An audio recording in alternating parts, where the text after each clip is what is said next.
Stay tuned for the planet Earth's most relevant newscast.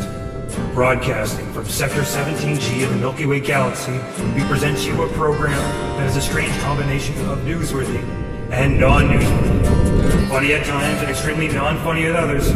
Ladies and gentlemen, Earthlings and Lunars, we present to you Valemount Live.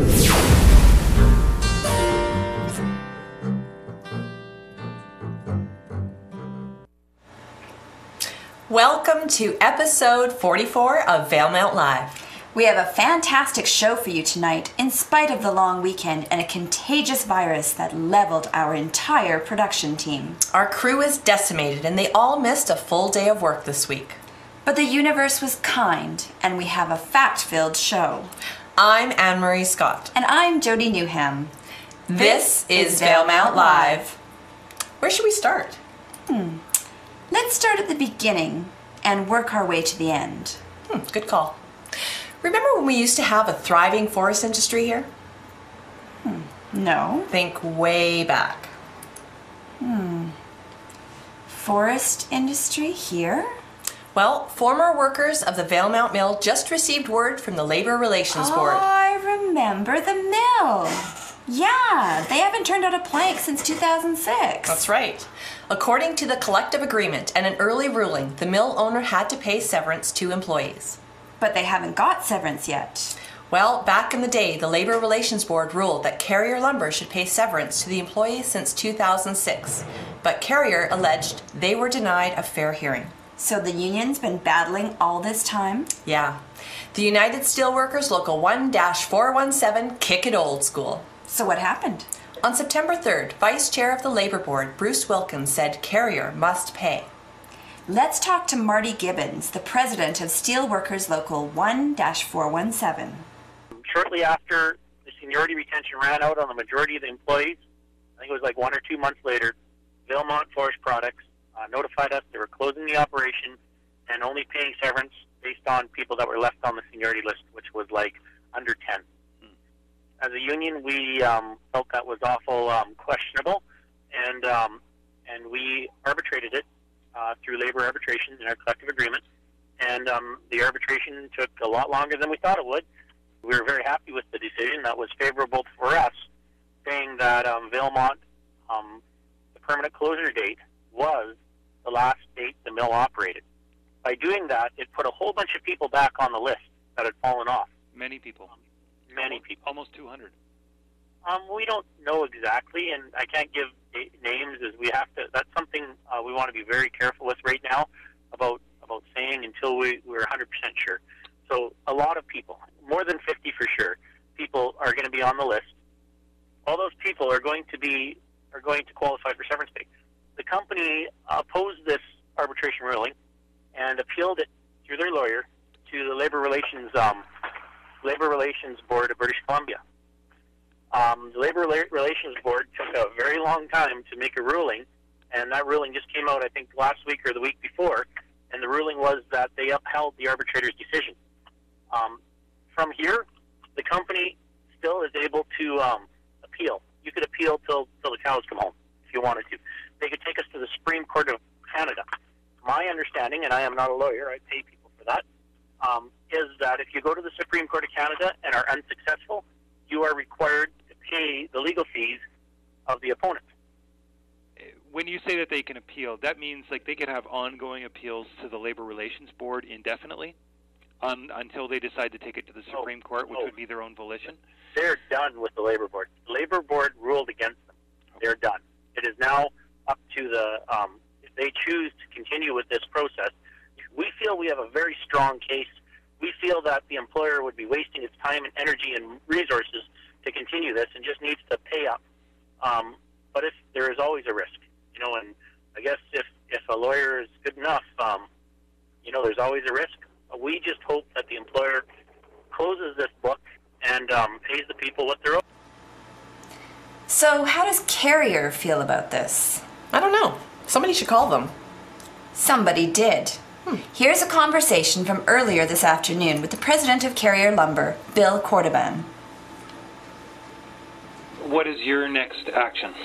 We're reviewing it, and haven't made a decision yet. Like, we think the arbitrator erred.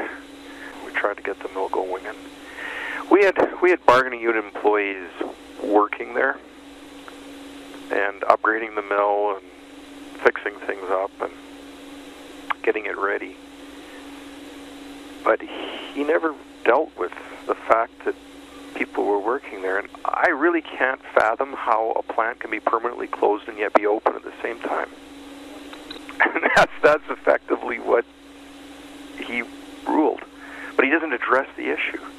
And so that's what we did in the appeal, is we said, well, how could really, in a nutshell, how could a plant be permanently closed and open at the same time? How could it be permanently closed and yet we've got people hired and working there? And can somebody please explain to me how you can have this situation where it's closed and open at the same time? In your mind, the mill was open and working. The closure date would have been sometime in 2009 when the final when we finally came to when the markets finally totally just did not come back. Then at that point we said, you know what, we can't keep it open anymore. You're still unhappy with the decision. It hasn't been resolved for you.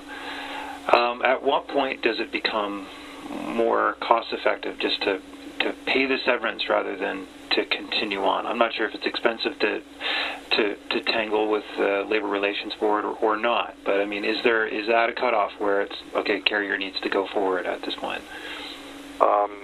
That all weighs into it, yeah, as far as the cost and that. But I'm just telling you from a personal point of view, is whether we carry on or whether we say, yeah, okay, fine, we'll live with the decision. I still do personally want to know how he can reconcile, or how somebody in authority can reconcile the fact that it was closed and open at the same time. Still a lot of uncertainty there. Yes. Speaking of uncertainty, have you ever tried to catch a fish? A totally uncertain enterprise. Folks, you may know that one of British Columbia's greatest fishing derbies is held right here in Valemount every year.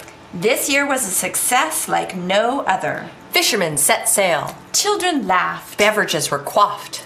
And fish were caught. Here is a little piece on Valemount Arena's annual fishing derby. Arguably the best derby in the history of the universe. Half a mile from the county fair, and the rain came pouring down.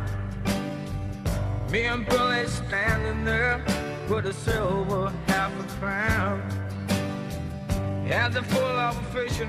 Well, I had the biggest one on at 10 o'clock in the morning, and my buddy there in the boat beat me out at 2:45 in the afternoon. What's your take-home lesson from this? My take-home lesson? Try again next year. See, I've been here since, off and on, since 83, I think. And has the derby been a sort of a constant thing? It's been here every year, but there's quite a few new faces every year. What's so fun about this derby? Well, for me, it's a family reunion. How was the fishing? For me, it sucked because I had my 14-footer. But if you look around at all the smiling faces that are around, that's what makes the difference. It's like, it doesn't matter. I've been here. It's snowed, it's rained, it's been hot. Every year it gives you a different perspective. That's incredible. Holy shit. Whoa. Tiny. So how does that eat, Jeff?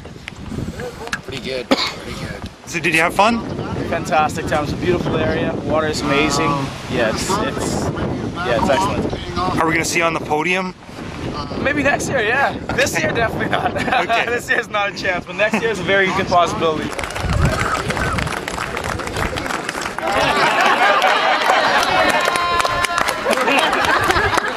Get a picture of her.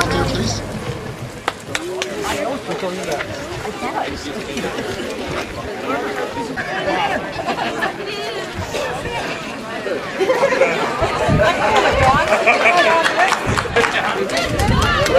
Gary! Okay, the next one's for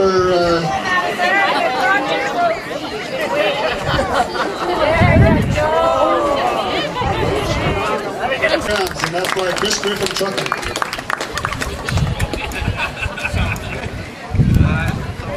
That one. There you go. 7 to 12-year-old largest Kokanee trophy.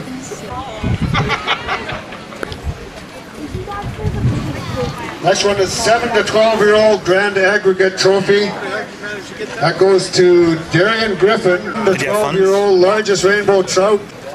Did they just say 120 grams? Well, I thought I heard pound.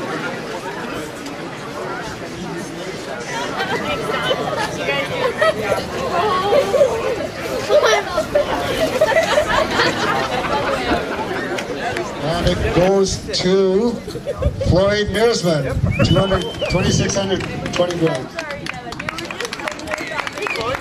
I did. Don't you dare!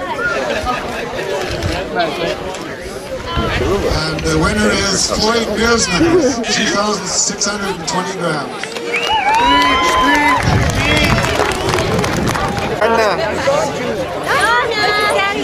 Good. Okay, the next one's Up there, bud. Is everybody up there? Everybody right here. Nice. Did you catch a fish like that? Show them where the fish's mouth is. She's gonna hold it for you. Oh, that's a good shot. Don't get my coat dirty either. In all, 301 fish were pulled from the lake. Wow. And a good time was had by all. What a great derby. Indeed. Thanks to all the sponsors and especially the organizers. Speaking of schools. Huh?